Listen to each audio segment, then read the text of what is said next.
You're listening to the Cyberwire Network, powered by N2K.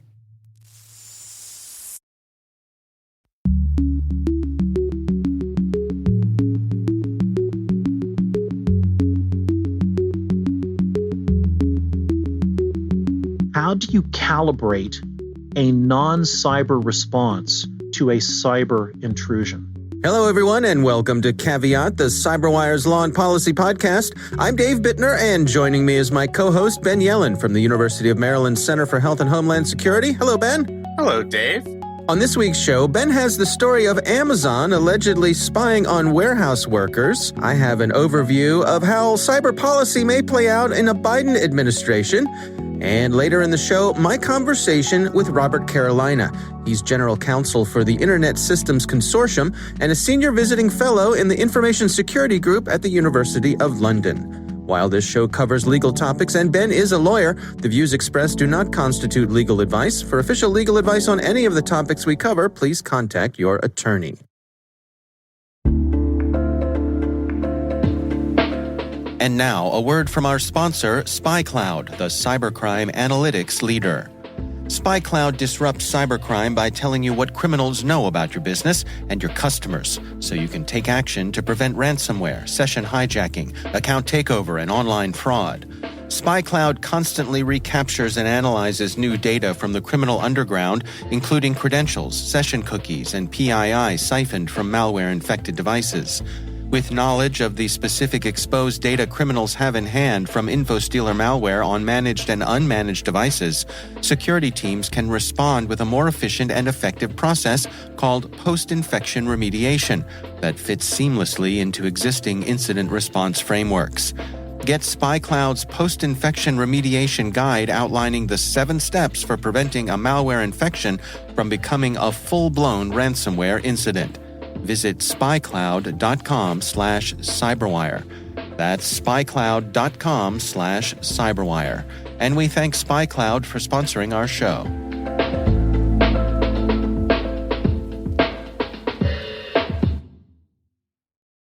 All right, Ben, let's dig in with some stories here. Why don't you start things off for us?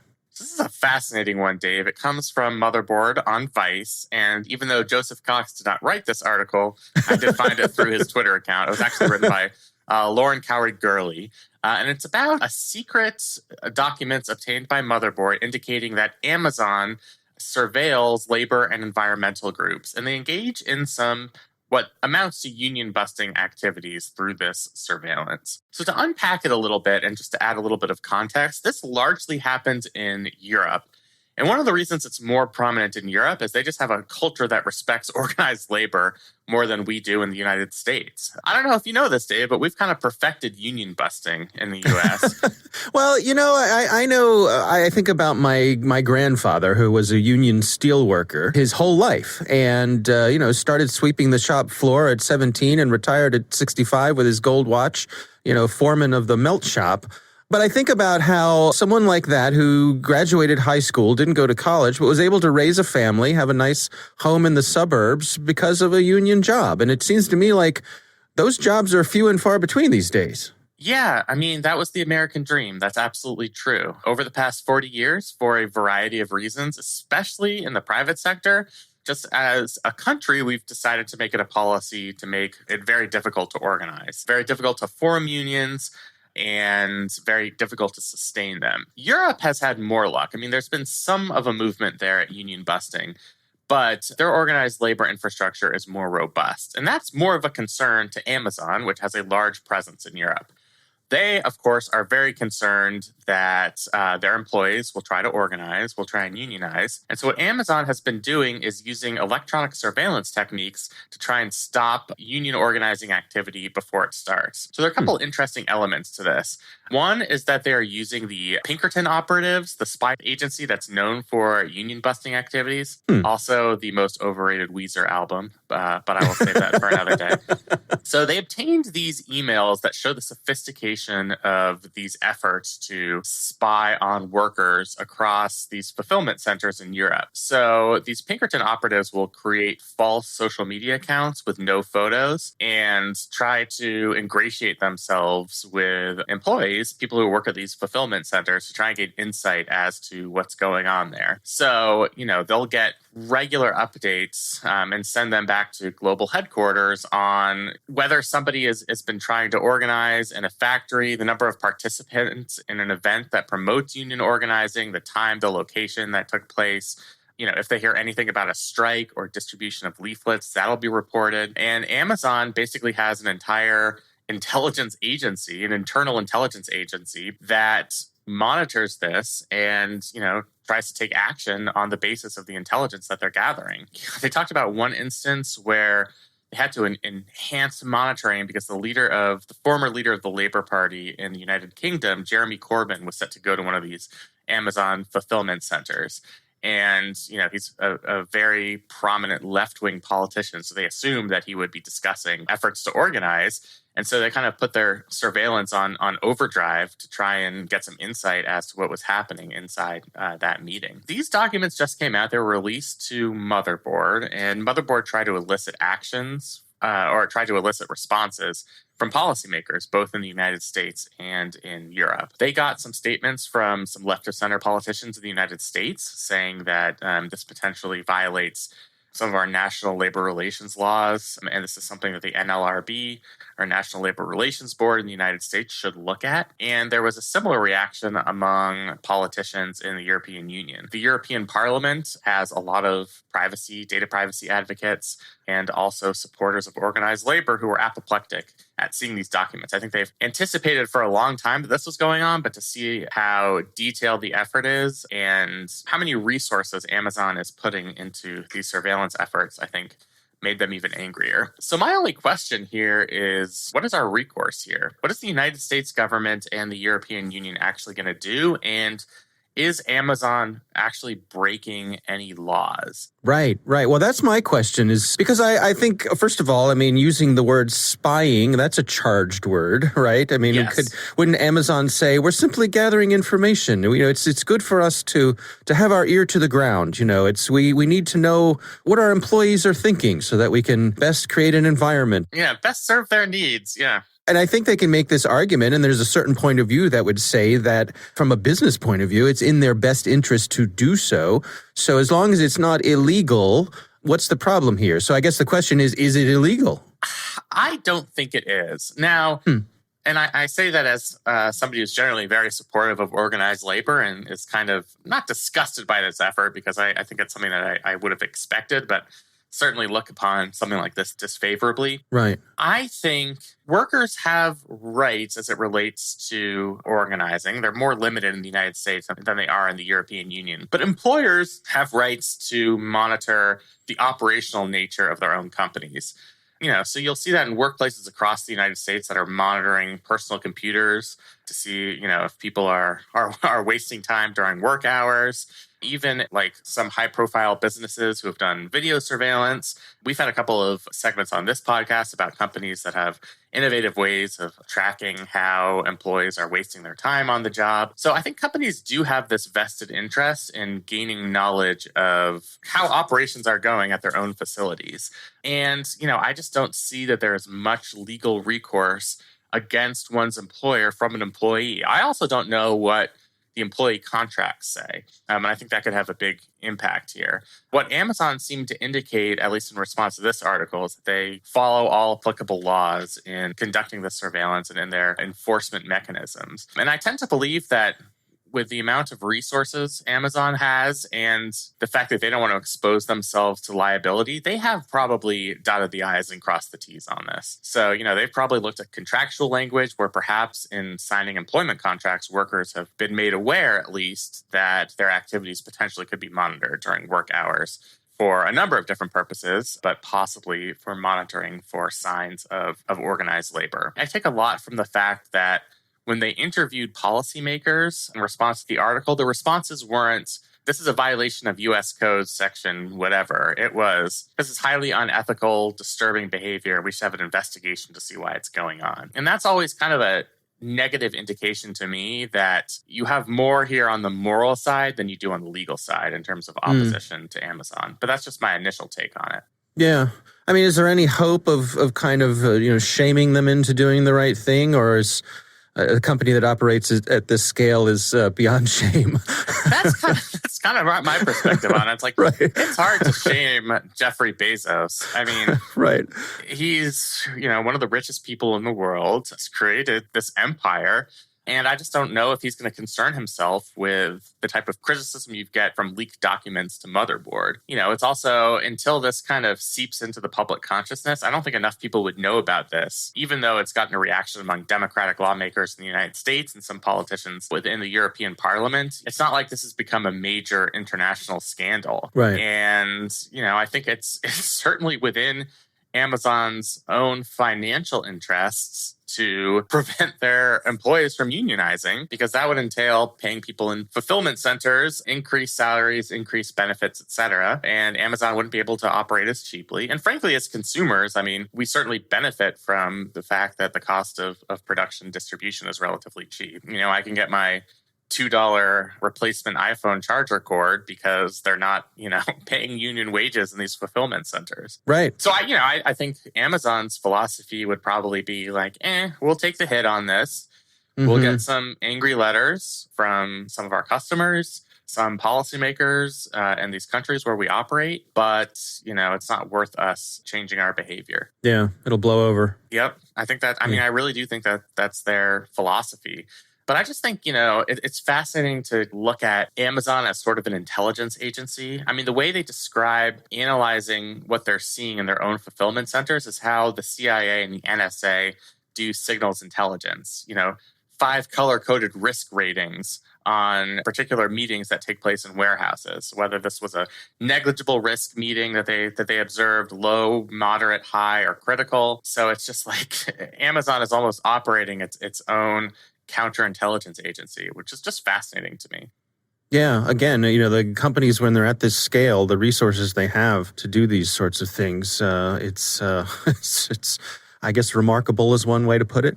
Yeah, once you get on top, you want to stay on top. And yeah. I think that's the philosophy at play here. All right. Well, it's certainly interesting news. My story this week comes from Politico. This is written by Eric Geller, a friend of the show, a good cybersecurity reporter over at Politico. And he has an article titled How Cyber Policy Will Evolve Under Biden.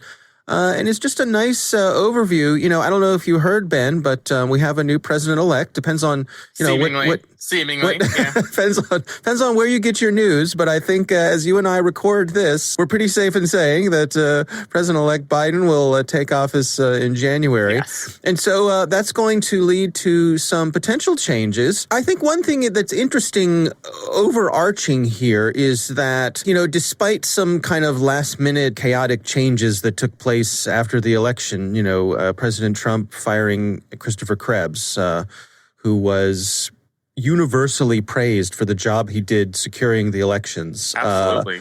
Clearly a move from President Trump's own motivations, but one that left most people scratching their heads. Yes, to put it mildly, yes. Yeah. But aside from that, I think cybersecurity has been one of the areas that has enjoyed bipartisan support.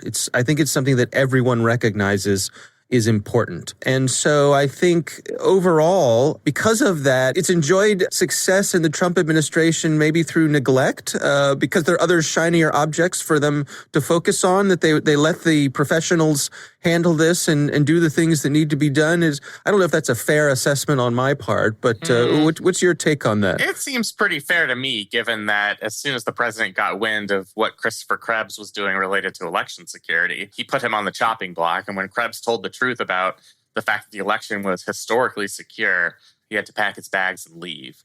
So, I definitely think there's some truth to that. I think this article is very interesting in that there are some areas where President-elect Biden will go in a different direction. I think they talk about how he's going to be more confrontational as it relates to Russia and what they did in 2016, cyber attacks, social media manipulation, et cetera. Obviously, that's not something we saw from President Trump at a large scale. Right. Right. Generally a focus on election security. I'm wondering if that means rehiring Chris Krebs. I hope he kept his ID card. There's a decent chance that come January, he can move back into his office in Washington. Right. I think he is widely respected on both sides. There were a lot of Republican members of Congress who were very critical about the fact that he was fired. Yeah. But there are a couple bipartisan efforts that President Trump took during his term that I think President-elect Biden will continue. Authorizing the U.S. Cyber Command to conduct digital strikes without the president's approval as part of a 2018 executive action that President Trump took, and then establishing CISA. Those are two things that were bipartisan. And then I think, there's no reason to think that President-elect Biden will make changes to that. A couple other really interesting questions here. How much of the Solarium Commission report is going to be adopted? Some of it would require legislation. And at this point, it does not seem too likely that President-elect Biden will have dual congressional majorities. So some of that could be difficult and would have to be done by executive order. And then the personnel. One person they mentioned here as a potential cyber director is Chris Inglis, who was the former director of the NSA, and somebody who I know you and I have talked about him. I think he's very widely respected in the field, just being somebody who's both smart, candid, and really mission-oriented. So I think that would be very well received. So yeah, I think it'll be really interesting for those of us who are nerdy about this stuff to see what President-elect Biden does, assuming he takes office on January 20th. I think let's go with that, shall we? Yeah, let's just assume that for our purposes. That's right. Yeah. Well, it's an interesting article, again, written by Eric Geller. It's called How Cyber Policy Will Evolve Under Biden. It's over on Politico. Definitely worth your time to check that out. We would love to hear from you. If you have a question for us, you can call in and leave a message. It's at 410-618-3720. You can ask your question there, and we may use it on the show. You can also email us. It's caveat@thecyberwire.com.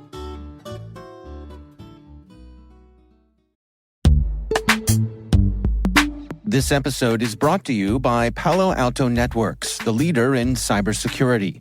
As AI-driven attacks increase, organizations can't afford to have network security that's stuck in the past. Discover how Palo Alto Networks can help you predict what's coming and proactively secure against it with a zero-trust, AI-powered network security platform built to secure whatever, whenever, wherever. To learn more, visit paloaltonetworks.com/network security platform.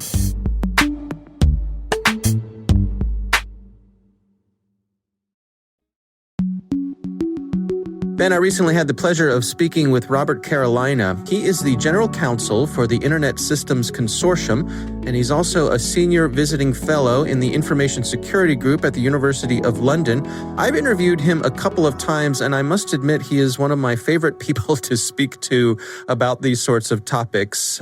Just a really sharp guy, challenges me in many good ways, as you'll hear in this interview.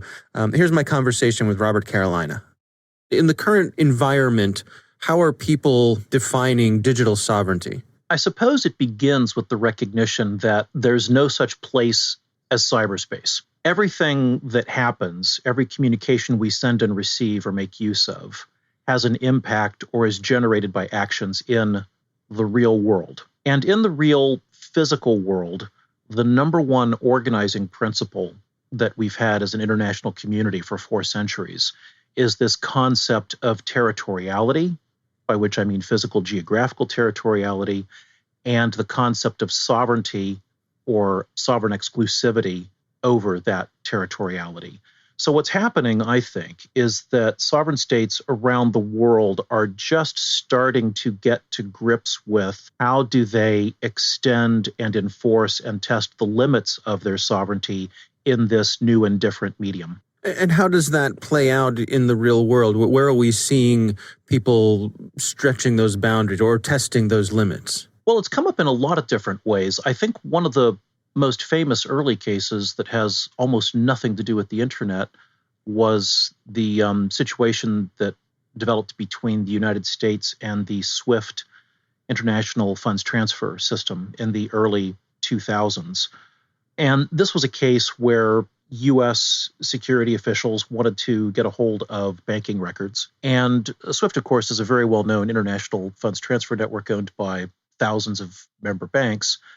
But this request was specifically addressed to the U.S. office of SWIFT. And the U.S. people there, in compliance with U.S. law, were able to reach into records that were stored in servers under their control in the U.S. and delivered the data. Well, news of this eventually leaked out, and the organization based in Belgium was furious. The Belgian government was furious. The European Union was furious because without doing this in a coordinated way, it put a lot of people in jeopardy in terms of violating data protection and other confidentiality rights of various depositors. Now, that situation was ultimately resolved at the diplomatic level, and a diplomatic agreement arose about how do you deal with situations like that. If we roll back the clock to the late 1990s, there was the famous case where World War II Nazi memorabilia was being offered for sale through an online auction site based in the U.S. In fact, at this time, it was Yahoo. That tells you how long ago this story is. And if you've ever lived in Europe, one of the things you learn pretty quickly is that in places like France and Germany, there are laws against selling or offering for sale World War II memorabilia that memorializes or glorifies the Nazi regime. It's a very, very strong cultural value in those countries. So here we had people in France, specifically was the case, were able to view and bid on memorabilia being offered for sale through a site in the US. Well, a case was brought in France, and the French court said, you got to cut that out. You got to stop that. All right, well, Yahoo took a step back and said, well, wait a minute. The internet has no borders. We can't tell where anybody is. We can't do anything about it. And bearing in mind that this was slightly more than 20 years ago, at that point, somebody sort of raised their hand in the back of the court and said, actually, you know, there is something we could do or that could be done by mapping IP addresses to sovereign locations. And the engineers, Yahoo, were saying things like, yeah, but that won't be perfect. And the judge in France said, yeah, well, go and give it a try. And if it's good enough, I probably won't say anything. And if it's not good enough, I'll be coming back and telling you again to cut it out. And that was kind of the beginning, to my recollection, of seeing individual service providers imposing server-side outbound geofiltering, specifically in an effort to comply with demands of an overseas sovereign state. So that's an old story and an important one. And from that day to this, the number of instances of geofiltering have only gone up and up and up through any number of mechanisms, including, effectively, self-censorship in an effort to comply with somebody else's law.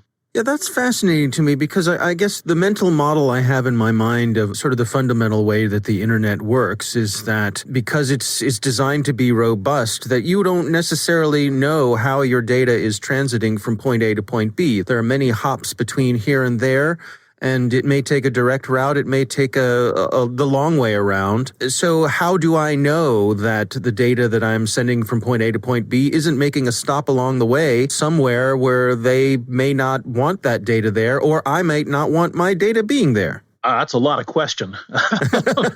Sorry. No, it's okay. It's okay. But it does illustrate the problem of trying to get to grips with all of this. My suggestion to you is let's just try a thought experiment. For the moment, ignore the intervening copying points. You know, if we assume that the internet is just a series of servers or routers that copy and then paste packets and shove them down the line, and first think about just the point of origination and the point of delivery, and ignore everything in between. If you start with that as a framework, that's usually enough to try to get to grips with what most people are worried about most of the time. Because the stuff in between is designed to simply, they're bit buckets. They're just designed to take ones and zeros and move them down the line. And the intervening copies might or might not have any sort of clue about what's going on in the middle. Where most of the problems arise are trying to figure out from where has this content originated and to where is it being delivered, or from where has it been requested and from whom is it being delivered. The stuff in between, usually not the biggest issue that I see in a regulatory sense. What about dealing with cloud service providers? I'm thinking of, for example, if in the course of doing their everyday business, my cloud service provider, whoever they may be, is backing things up just as a best practice. And I don't necessarily know where they're doing that. I suspect I'm probably glad that they are doing that. But suppose... Can I stop you there? Can I stop you there, Dave? Sure. My question back to you is, why don't you know where they're doing that? How is it that you've entered into an arrangement where you don't know where they're doing that? How has that happened? Well, it's an excellent question, and perhaps it's exposing my own naivete to think that those sorts of agreements would happen without people asking those questions. Well, I mean, I would say in dealing with like large organizations or, dare I say it, very sophisticated and organizations focused on compliance, particularly those that are based in Europe, they are now asking this question routinely. It's coming up on just about every arrangement they enter into, whether it's software as a service, platform, or infrastructure as a service. They want to know the answer to the question, where is my cloud? Well, your cloud is everywhere and nowhere. No, that's not good enough. I know that cloud is just me using somebody else's computer, and I want to know where it is. So those questions have been coming up routinely on due diligence for a very, very long time. They first came up particularly with government contracts. The first government contract I'm aware of where this came up, I believe, was the government of British Columbia back in the 90s or maybe even 80s. I don't know how old it was, where they were doing an outsourcing agreement with a U.S. company, and the government said, well, we'll outsource this data processing to you, but of course all the data will remain in Canada. And the supplier said, oh, but that's not how we do our service. It's like, yes, but that's how we do our contracts. So this question is arising routinely. And I got to tell you, the cloud service providers, the infrastructure folks in particular, are very adept at answering the question. And in fact, they offer services to people that specify as a service delivery mode. They will say, give people the option, where do you want your data to be stored? And that can be drilled down and sort of like on a regional basis or at a state level basis. The very sophisticated providers are already providing this service. What about sovereignty from the other direction? If I'm a nation state and I want to keep the rest of the world out, I want to limit what my citizens are able to know about the rest of the world, what sort of things are we seeing from that direction? Well, I mean, let's be clear. There are a lot of different reasons why a state might want to reduce content entering their territory. The use case that you describe is the one that produces the most debate because it's the most heated. And that is the types of governments that say, we don't want anyone to intrude on our sovereign territory with anything that's critical of our government or our royal family or, whatever the red line is, whatever the bright line is. That's one use case. There are other circumstances where sovereign powers seek to reduce the entry of message traffic. The United Kingdom, for example, not the kind of place you would normally associate with, building a huge wall in front of the internet. Nonetheless, fascinating case here a few years ago around copyright. Now, the reason it comes up there is you had a circumstance where somebody had made lots and lots of copies of content owned by, the usual suspects, the rights holding community in Hollywood and elsewhere in the record industry. And that content was being hosted on a series of servers in a jurisdiction where what that person was doing was perfectly okay because copyright law is different from place to place. There are different rules on fair use and fair dealing. And this particular person had decided to host all of this copied content on a server in a place where the rights owners, they couldn't do anything. The government there would say, this person's complying with our local copyright law. Problem. You have any number of people resident in the UK where getting copies of this material is not permitted. So those would constitute infringing copies. So the rights owning community said, well, we could do a couple of things. I suppose we could try to sue hundreds of thousands of living individuals every time they click download, because in theory, they're infringing. I mean, that is correct as far as legal analysis goes, but you can see that there's certain process costs involved. In fact, actually, if you want to get really, really funny, there was briefly a law firm here that tried to do precisely that, and they got their head handed to them because they got a little too aggressive and weren't spending enough time figuring out who they were sending threatening letters to. But instead, the rights owning community did something kind of clever that a lot of people hated. And that was they said, well, we know how to keep infringing content out from this website. We'll get the internet service providers to filter it. So they went to court and sued, not the people who ran the server, not the people who uploaded the material to the server, not the people who were downloading from the server. They brought a lawsuit against BT, the largest single operator of internet infrastructure in the UK, to my knowledge. And they weren't saying that BT was doing anything wrong. I mean, bear in mind, the European Union has certain defenses available in the same way the US does, that if you're just carrying bits from place to place, we're not going to sue you for copyright infringement. So there's nothing that BT was doing wrong. Let's be clear about that. Mm-hmm. The lawsuit was about, we want BT to activate a filter so that any requests coming from this particular server will not get a response. Now, BT did not take kindly to this, as you can imagine. They don't like being in it. They didn't think this is part of their business. I can't say as I blame them, frankly. Yeah. And they went in and said, look, this would be very disruptive, very problematic. Why is this appropriate? Well, this is one of these circumstances where we, the courts, or we, the rights owners, think that if you were to just do a little bit, you would actually help us, save us from losing a lot of money. And so the question became, well, how easy or difficult is it to try to filter this traffic? And what came out during the discussion is, well, actually, don't you do something like this already? I mean, isn't it the case that every internet service provider of substance in the UK already filters content from certain blacklisted websites? The Internet Watch Foundation exists and lists a whole series of sites that have, content that's so heavily awful and illegal, I don't even like to talk about it. It's just terrible. Yeah. Yeah. And you can imagine what we're talking about here. And they said, sure, you already have that technological ability to filter traffic to specific sites. All you have to do is add this address onto your list. Oh, well, yeah, I guess we could do that. But that won't be perfect. Well, no, it won't be perfect, but it's a start. So those are two different use cases, different sovereign states have different reasons for wanting to keep something out. Sometimes it's hugely political and offends our sense of free speech and fair play and democratic values. Sometimes it's about economic rights.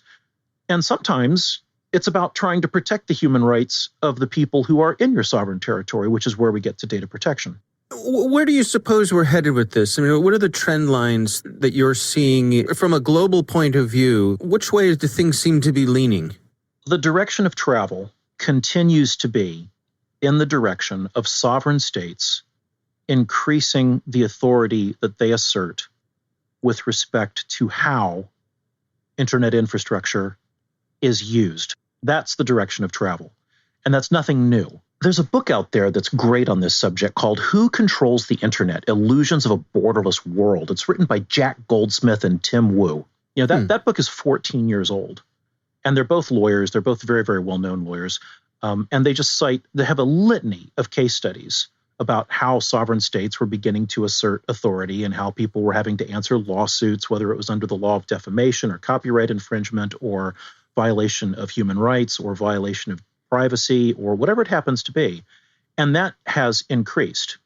At the same time, you have people who operate content websites who have actively attempted to comply with overseas laws, filtering their own content in an effort to comply.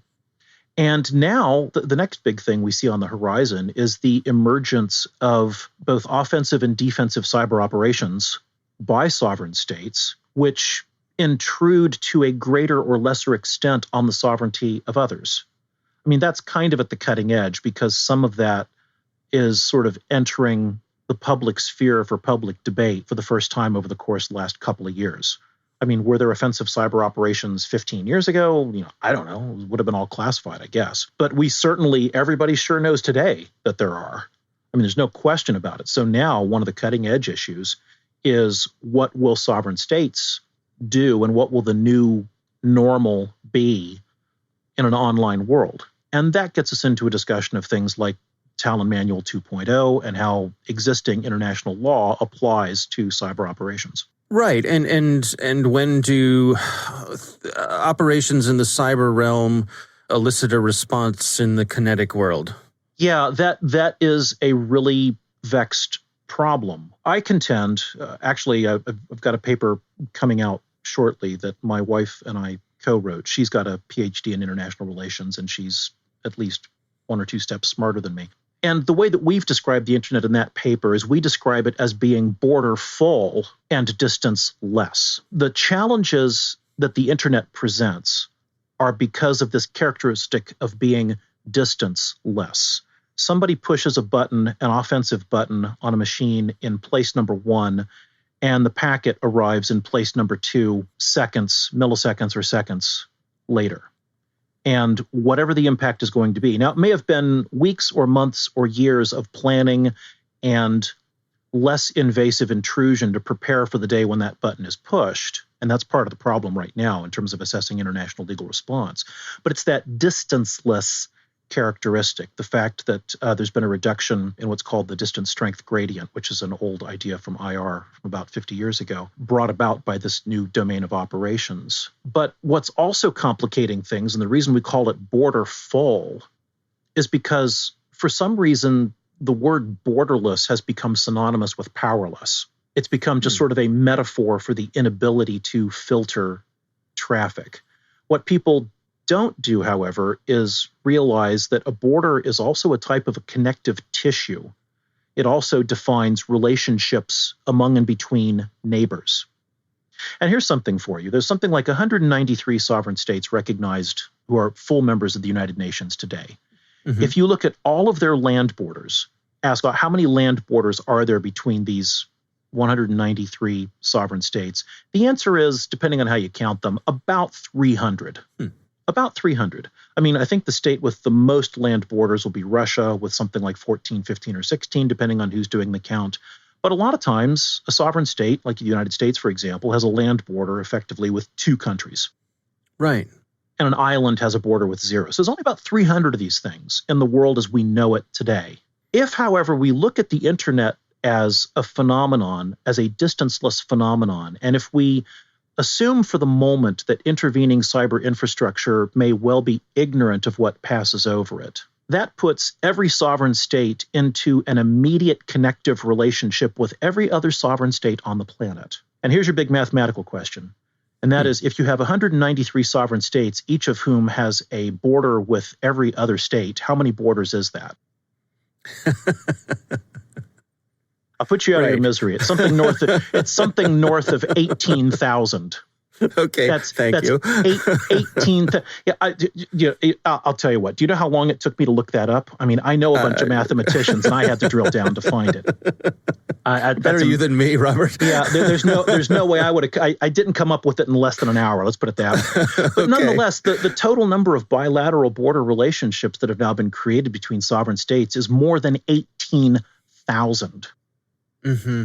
So that kind of border full relationship is part of what's creating an enormous amount of tension in international relations today. Is it right to think that there's also a decoupling of historical things like landmass, size of military, all those sorts of things? It's not a one-to-one relationship in the cyber realm. You don't have to be a big, bad country with a huge military to have tremendous influence online. That's absolutely right. I mean, one of the reasons that we feel, for example, that the internet actually could easily produce more conflict rather than less, or what we call the calculus of conflict, is that it changes both motive and opportunity. Let's take an extreme example. If you want to join the club of sovereign states that have nuclear weapons, I'm not that I'm encouraging anybody to do that. It's a very expensive game. You don't get into it for less than what we're going to describe as a ridiculously large amount of money. And for that matter, you've also got to overcome an enormous amount of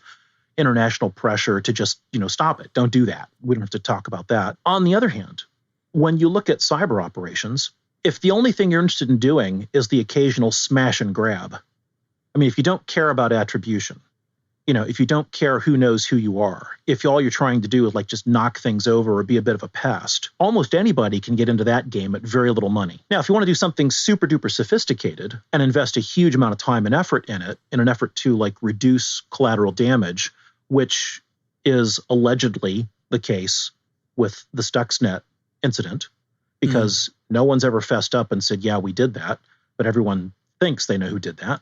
If that was the action of a sovereign state or two, then that presumably took a lot of not just engineering effort, which a lot of people focus on in the literature, in terms of like what would it take to develop all this code and to understand this and that, but consider also the intelligence gathering exercise that has to go on in the background to figure out, well, what is the spec we're going to give the engineers, and how do we find out the serial numbers on the affected devices, and then how do we know for sure, who is the right person to target in terms of getting the message to walk the thing across the air gap. I mean, the amount of background effort involved in that, I can't even begin to calculate what it would be, but it would be huge. But not everyone needs to play at that level. I think this is an area, unlike the great games, if we talk about international relations, a lot of people talk about the great game or the great powers.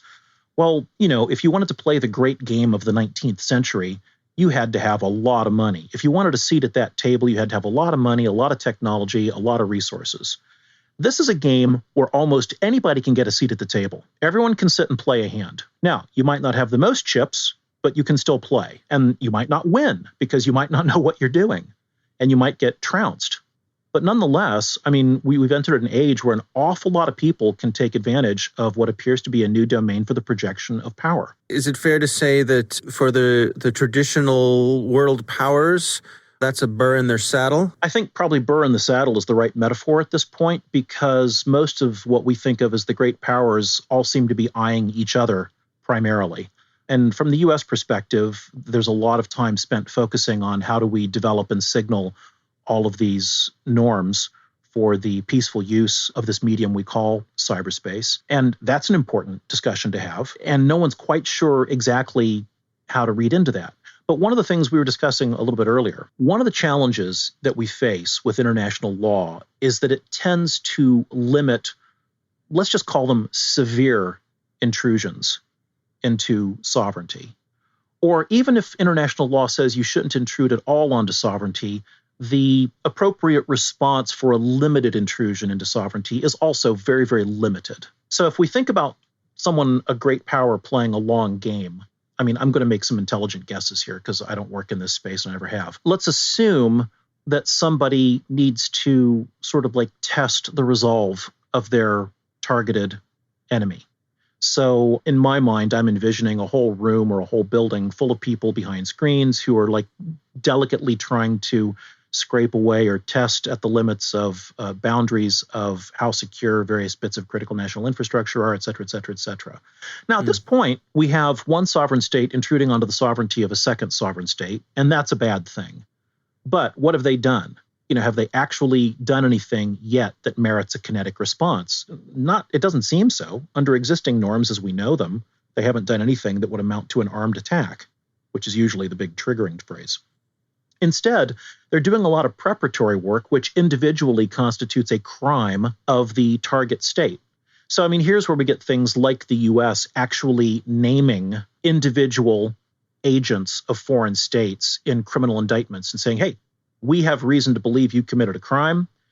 You committed a crime by breaking into a system in the U.S., and so we've named you in this indictment. And if we ever get a hold of you, which we know we probably won't, but if we do, what is that game about? Well, in part, it's about, I'm guessing, some kind of an effort by the government to signal that, look, you really are, we know that you're intruding on our sovereignty and we're really not happy about it.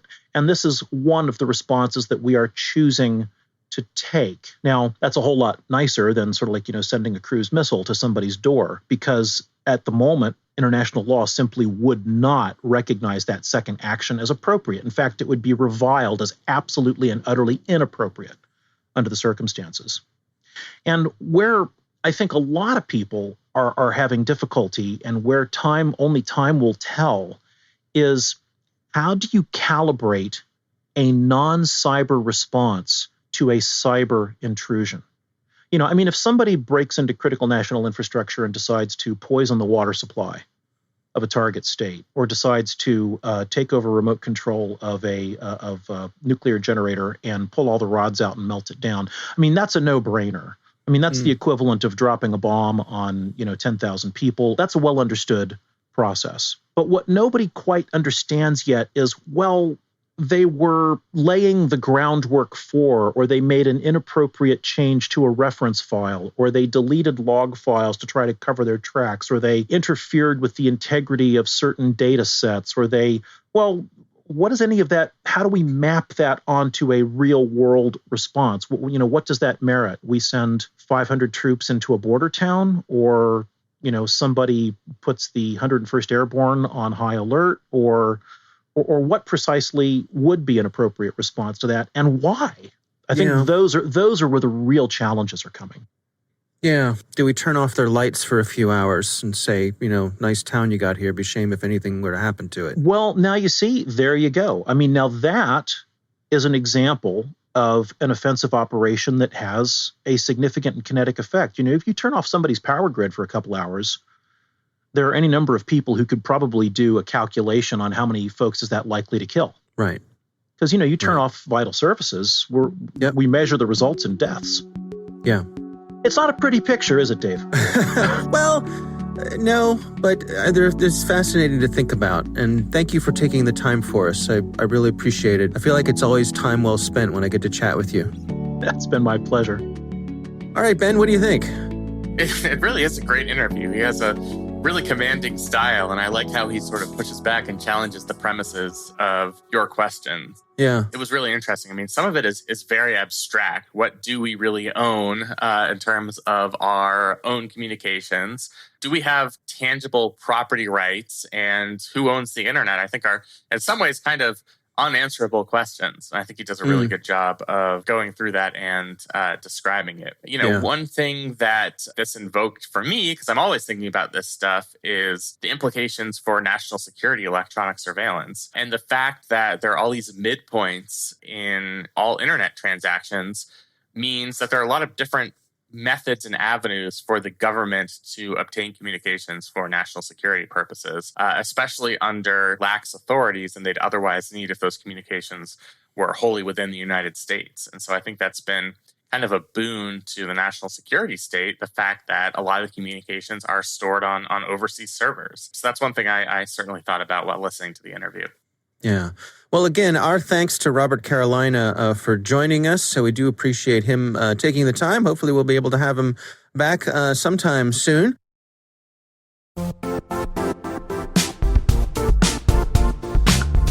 Now, a word from our sponsor, the Johns Hopkins University Information Security Institute, currently seeking qualified applicants for its innovative Master of Science in Security Informatics degree program.